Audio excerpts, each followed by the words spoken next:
Ladies and gentlemen, it's now time, and you can already imagine what will come now.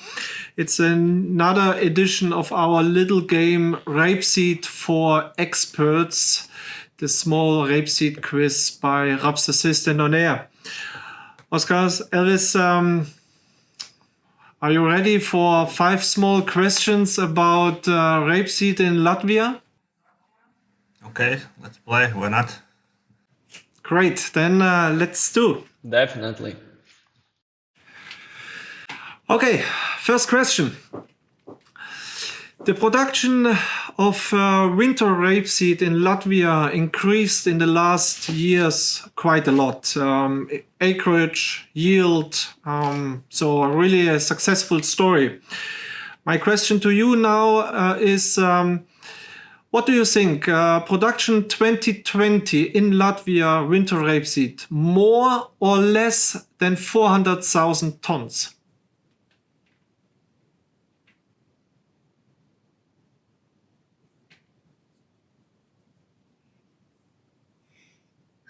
Oscar?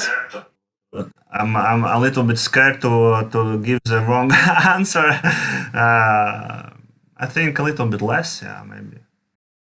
Okay. And Elvis? Just calculating the average yield in hectares in my head. And okay, Elvis, what do you think? What do you think? I would say more, but I didn't do the math in my head. Okay. Just a small comment. It was a record last year, so it was the biggest production ever in Latvia. Let's go further. The share of spring oilseed rape. Yes, we still have spring oilseed rape in Latvia. The share of spring oilseed rape on the total acreage in Latvia, below or higher than 10% last year? Yeah, still I think I would say it's lower. I will say it's more than 10% because we have still some regions where we are growing a lot of spring oilseed rape as well. Okay, good. As I said, Oskars, I had a small look in your PhD papers, so I found some interesting data here. How was the share of spring oilseed rape on the total acreage in 2005? Please give me a figure. In 2005, it's almost 30 or 40%, I think now. It was. It's always a little bit less than years ago. It was less than winter oilseed rape share, but yeah, it was in bigger acreages than it's now. But Okay. okay, I will guess 30% around. So Okay. Elvis, what do you think? How big was the spring rapeseed share in 2005? I'm not competent to answer this question because I had only 13 years then, but I think it definitely was bigger than it's now. I remember that we also in our farm grew spring oilseed rape, but it was long time ago. But yeah, so I cannot answer this question. Come, then give us a figure.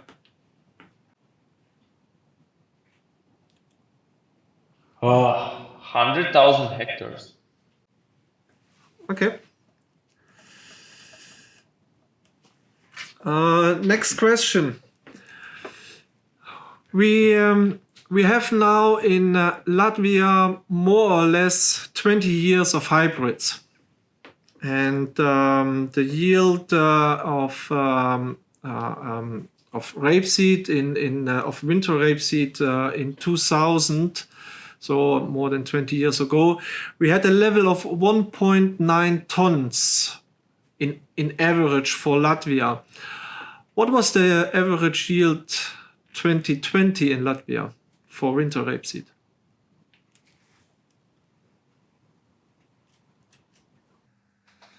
I would say 3.1 or 2, something like that. Mm-hmm. And Elvis?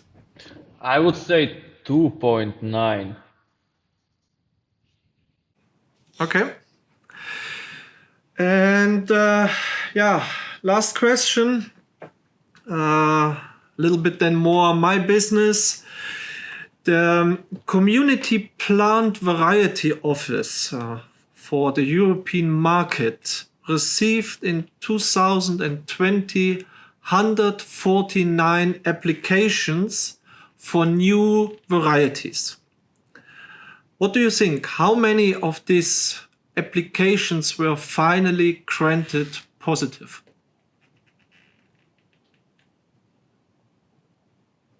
I give you a help. More or less than 100?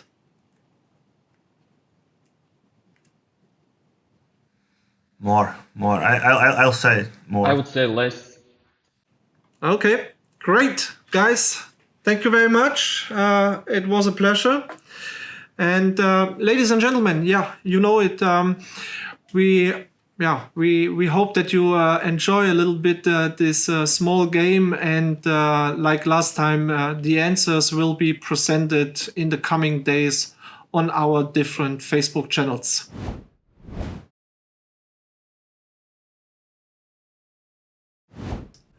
Dear gentlemen, thank you very much for your participation in this little game.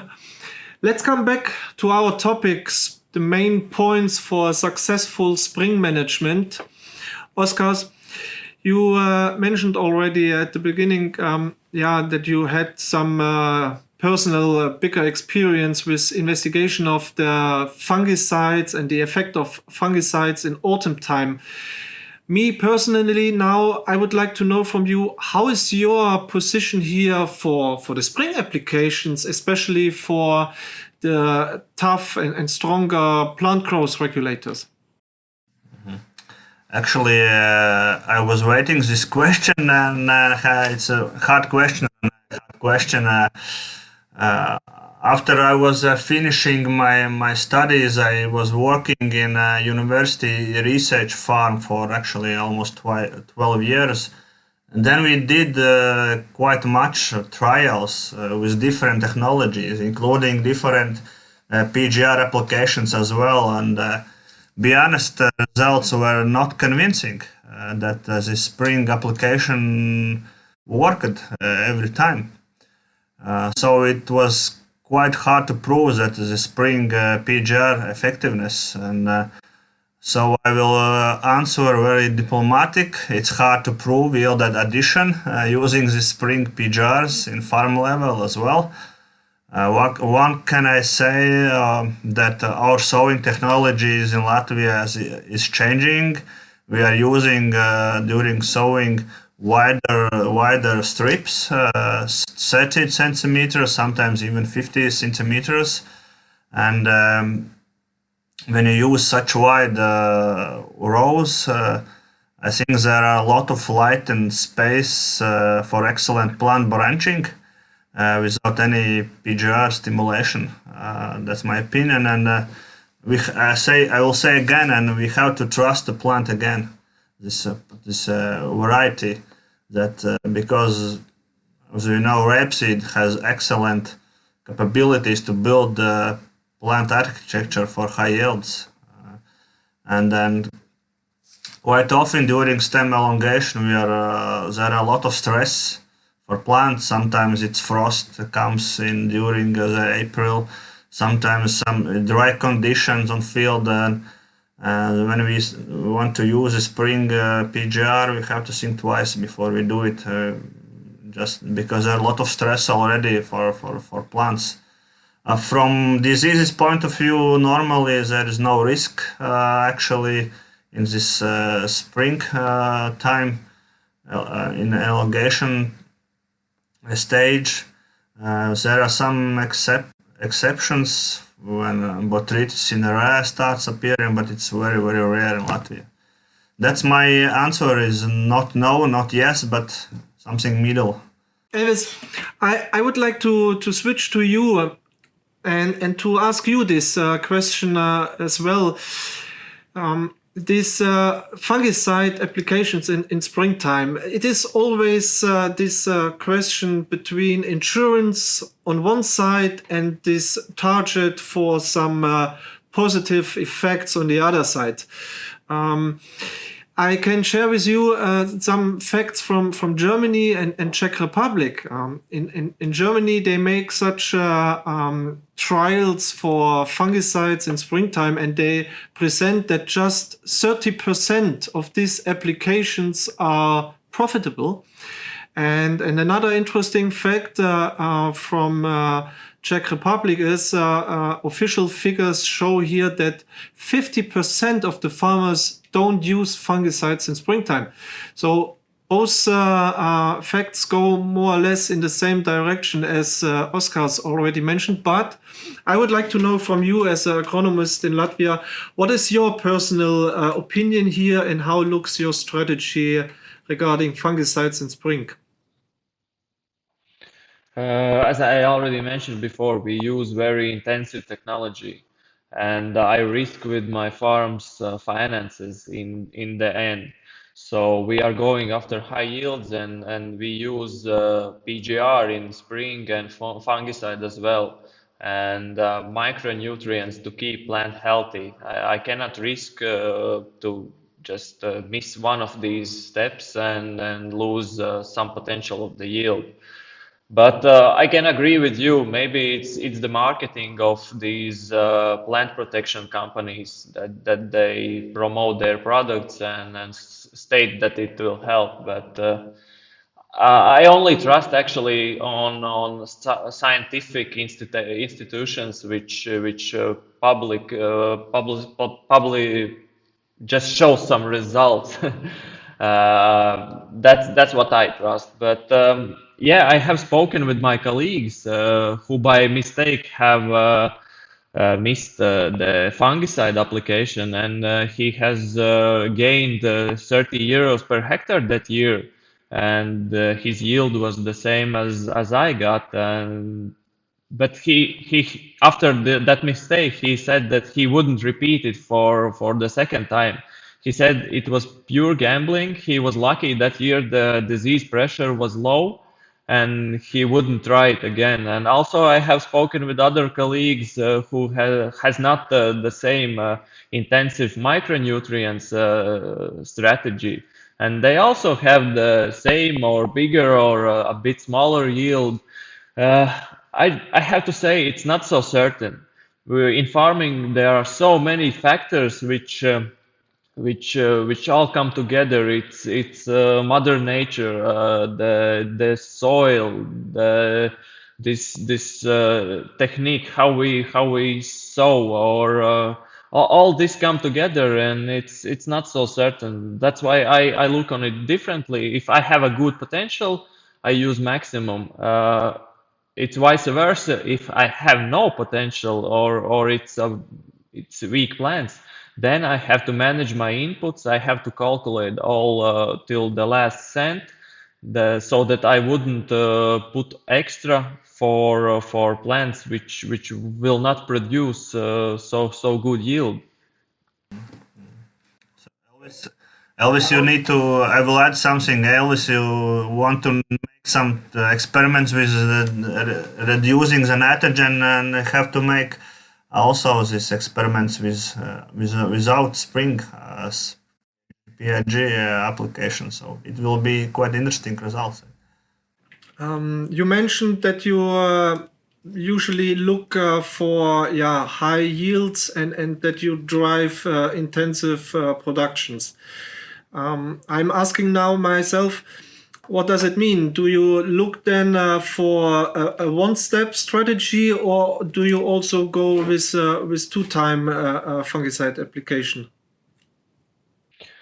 I have to say we use two-step strategy in springtime, but the first is mainly PGR, a bit less fungicide.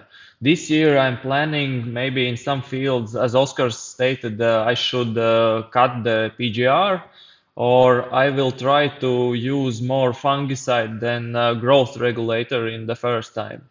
And second application is it's a bit challenging here in Latvia as we do it in flowering stage and we have to do it in nighttime, but we use fungicide in flowering stage. That's our main strategy.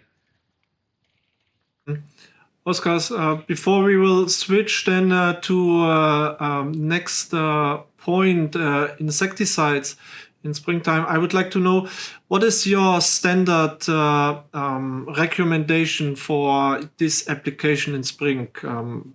What amount of fungicides do you recommend usually? I think this. I suggest to actually one fungicide strategy during flowering and to choose a good product. The main thing is to choose good product, and second thing is depends on the disease conditions. Is it the conditions good for disease development, like it's raining before flowering and some other factors? Then we have to put this full dosage. But when is risk is low for disease pressure for this occurrence, and we still use this fungicide, a good fungicide, but with lower dosages. Just to some farmers actually are at the moment are planning and actually buying fungicides. I said, okay, buy full dosage, but we will decide it. I don't know, 2 days before application, which dosage we can use. And when we go a little bit earlier in the spring and look then for, let's imagine a farmer will call you and ask you for plant growth regulation. What is then here your standard recommendation? Actually, I want to that the decision have to make themselves. I will give some information. There are sometimes the results, sometimes no. I will ask some questions about the situation. Is the density okay? Is the plant strong enough? So I don't need that. That they, just think. Do they really need it? Is there a crop rotation? Actually, is there some factors about this disease pressure? And sometimes when we discuss these things with farmers, actually they say, okay, actually I get the answer, and so they decide themselves. Oskars, many thanks. I realize that I will not get an official answer here from your side, so no problem. Then let's give this question to Elvis. May you would like to share your standard PGR treatment in springtime maybe with us? Yeah, I can share. It depends on the situation, but I have to be honest. The first PGR is just to cover things, and I use the cheapest one I can get on the market. That's my answer. Let's go further. We have also to discuss a little bit regarding insects, also a very important topic in springtime for successful rapeseed production, especially if we keep in mind that we will lose in future more and more products and active ingredients.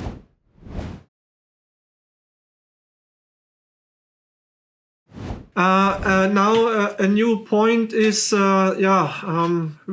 lost the neonics for the seed treatment. Now we are losing the neonics also in springtime for control the trouble insects like pollen beetle. The last big and important product was then Biscaya, which will be then somehow removed soon from the market. all in all, it makes it more tough for the farmers to establish really a reliable insecticide management in springtime. Elvis, may you could share with us what are the main pests on your farm, and what is your strategy to control them?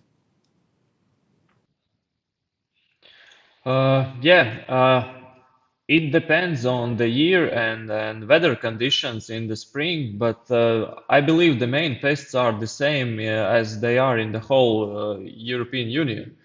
It's cabbage steam flea beetle, rape steam weevil, and other weevils, of course, as you mentioned, this pollen beetle and brassica podmidge. And my strategy is actually pretty simple. I use these insect traps. I put them on the field, and I check them regularly. And if I see that the number of insects exceeds the critical amount, then I plan applying insecticide with my next planned application. But yeah, I totally agree with you. This year will be challenging as we lost our systemic insecticide.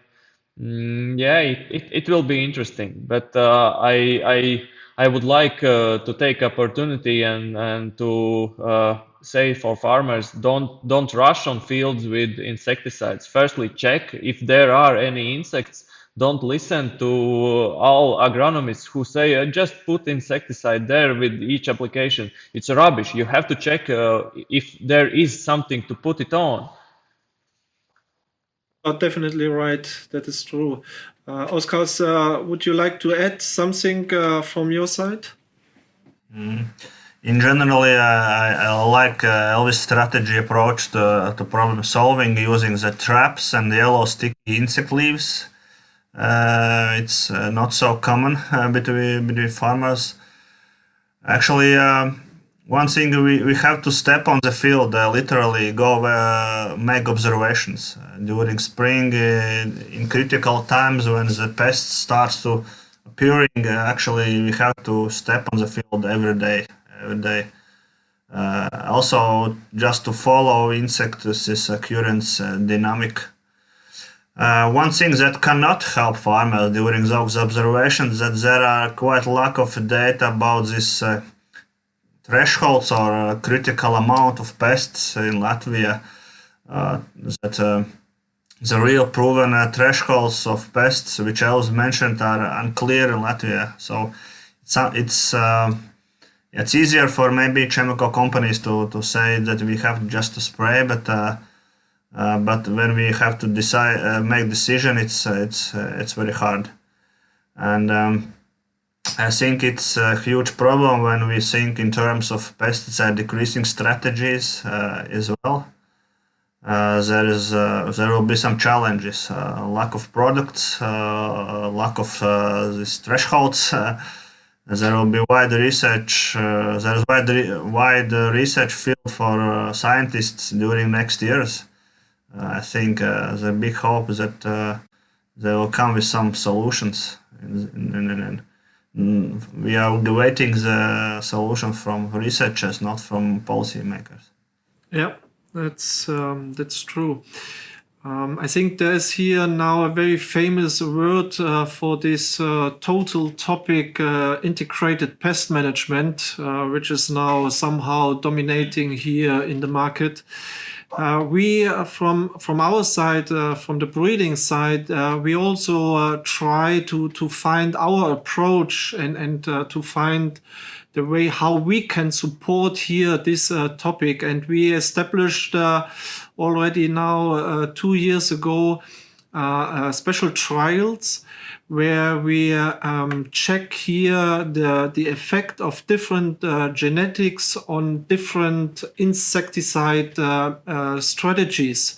So especially with this new turnip yellow virus genetic here, like Duplo, Aquila, Dynamic, Temptation, and so on, we test them for standard strategy with typical way to apply the insecticides, and then we test them all also for an reduced management. So the idea at the beginning was to prevent any insecticide application. Later on, because of the pressure, we decided, okay, we have to give a little bit to be able to harvest something for these trials. But we made really a nice comparison between standard practice and in this reduced way. And an interesting point was these new varieties. They really show, as you also mentioned already, a very strong compensation potential. So really a big power to compensate also here a bigger insect pressure. And I think that is then something also what we can offer here to the market with this new, stronger and robust material to support here the farmers to find a way now in future with these less and less options for controlling the insects. So what do you think personally about this development? Is that an option for you with more robust material and less insecticides? I would just give some comment. Quite promising results from your side. I hope the breeders will just to continue to develop these genes. I think it's just the beginning. One can say and also agree to Elvis that variety genetics has a very huge potential for future challenges in direction of nitrogen pesticide decreasing in our technologies. Actually, from the technology point of view, we are working very intensively. So one can change. We are waiting this changing actually mainly from the breeders. They are offering much, as you described, much robust, much more varieties which are more elastic in different conditions. That's my comment. And Elvis, what do you think? Yeah, I totally agree with Oscar's about these intensive technologies. We reached our maximum. I think the rapeseed yield could grow only on a variety selection basis. And the bigger the yield variety can achieve with less inputs and more risk tolerant, whatever drought, diseases, pests, or winter kill, the more tolerant this variety will be, the better for us, for farmers. It should be more flexible, as to say.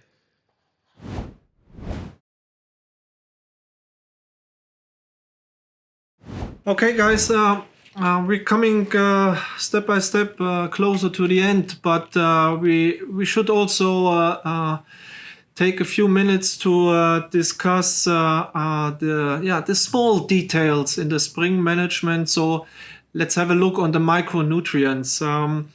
We know that small dosage, pretty cheap, but with a very high impact on the whole metabolism and on the whole success of our production. A special position definitely has boron for the rapeseed, and we know these recommendations in the papers between 300 to 500 grams per hectare, and then it's on a good way. Definitely, this underlined that rapeseed eats up the boron, really. So rapeseed is really thankful for a very good boron strategy.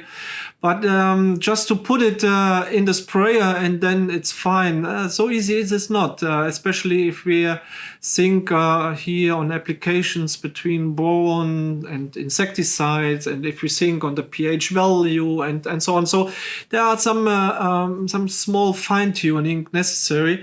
Oskars, can you share with us a little bit your personal tips for a successful boron strategy?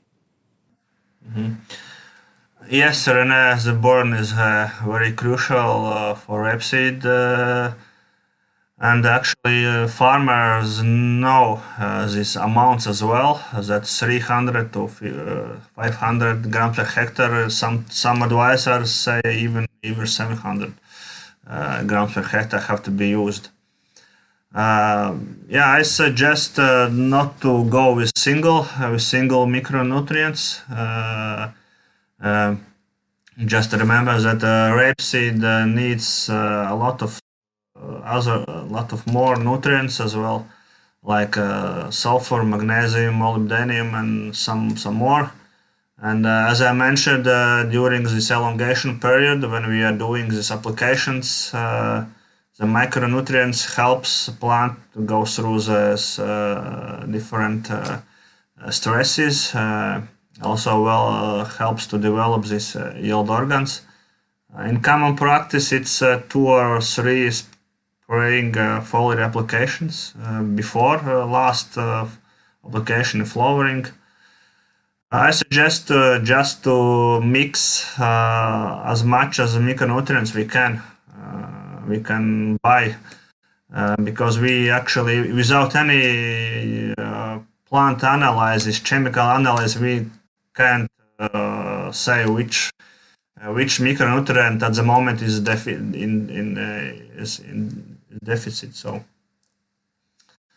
just use a wide range of micronutrients. That's my analysis. Add boron. Yeah, almost always.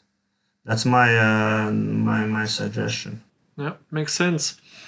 Alice, what is your opinion? How do you manage micronutrients on your farm? Actually, I do it pretty simple. I gather some internal research. I gather some data about which plant, wheat or rapeseed require how much micronutrients. Then I contact my local product dealer, gather the product list of them, and then just plan the applications. We all know the law of minimum, and it would be pretty stupid of me to put 190 kilograms of nitrogen and to be cheap on boron or other micronutrients. But I have to say, I don't go over 20 euros for micronutrients, and I don't use these amino acids or these kind of adjectives for rapeseed. And maybe the main mistake that I do is that I don't count in the micronutrients that are available in the soil. I just don't do that. And another thing that would improve, as already Oscar's mentioned, if I would take the plant tissue analysis before each application, it would be even better. But it's time consuming and it costs something. But for me, my foliar micro and macronutrient strategy is as follows. In the early spring, to boost plant awakening from the winter, I use soluble NPK. Of course, as Oscar's mentioned, I use boron and molybdenum products. And I use manganese sulfate and magnesium sulfate as well. And I use as well these combined products like Yaravita, Bracitral as well. And altogether I get 700 grams of boron, 36 grams of molybdenum, and around 500 and 600 grams manganese and magnesium. And as you already mentioned, the main challenge is to get these products together, how they mix together. That's the main challenge for me. Because as Oscar's mentioned, we use only 2 to 3 applications, and we have to give all that together, and that's challenging part in these applications. I would like to share here a personal observation with you, and then ask your opinion. It was last year we had it was in beginning of May, we had late frost and in the center part of Germany, it damaged some of the rapeseed fields. And there was one farm which somehow invest a little bit more in an intensive boron strategy in that time.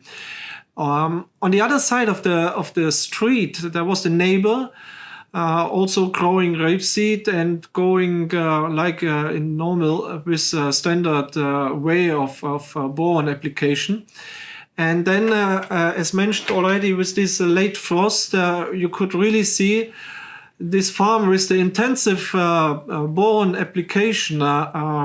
There was no damage of this late frost visible, while on the other side there was really some bigger damage and then loss of pods really visible easily from the street.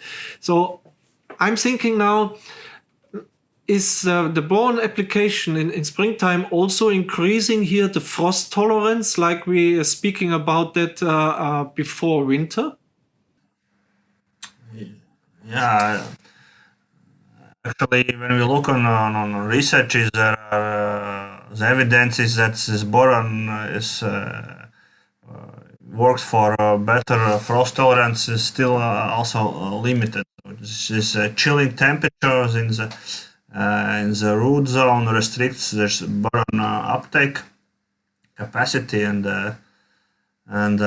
boron this utilization efficacy in short. And the nature of this interaction depends on chilling tolerance for the species, for the variety as well.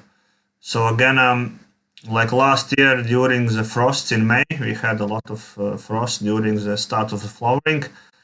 There were obvious results between genetics, actually, less than boron application. There were, during some farms, they are using quite a lot of boron, like Elvis do 500, even more grams per hectare.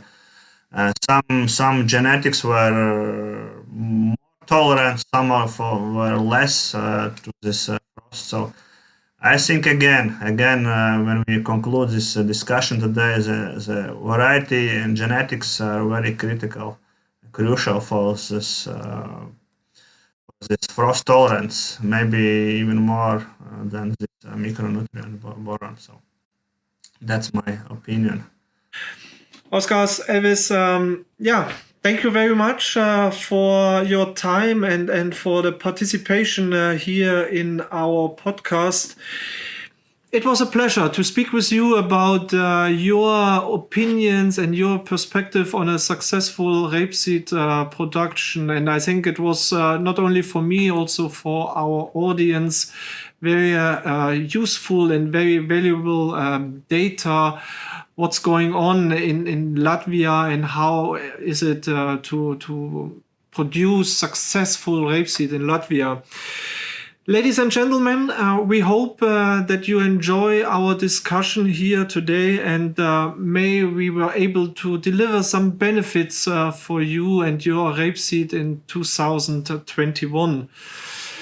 As you know, a last comment always from my side, and I guess you do it also by yourself. When you look on the MATIF right now, we see here really outstanding commodity prices for rapeseed since a couple of weeks. The rapeseed price is jumping from one record to the next one. And if we look at the moment for prices May 2021, even we know the market is empty, there is a price of more than 520 euros right now. Okay, interesting is for all of us, new harvest, new production, August 2021. There's also a really high price level with more than 440 euros. And here's my wish to you. Keep that in mind when you think about your spring management, when you think about your production and yield potential. Don't forget that and really try to invest as best as possible in your rapeseed because it will give you the chance to benefit here from this traditional cash crop rapeseed. Yeah, Oskars, Elvis, some last words from your side? Okay, thank you for the interesting discussion, and you have to remember that each year is different.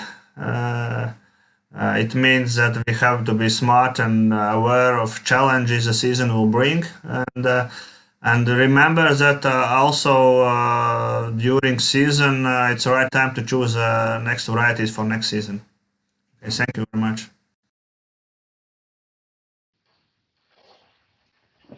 Yeah, thank you for this really interesting discussion. It was my pleasure to participate here, and I wish for everyone that we stay healthy in these times.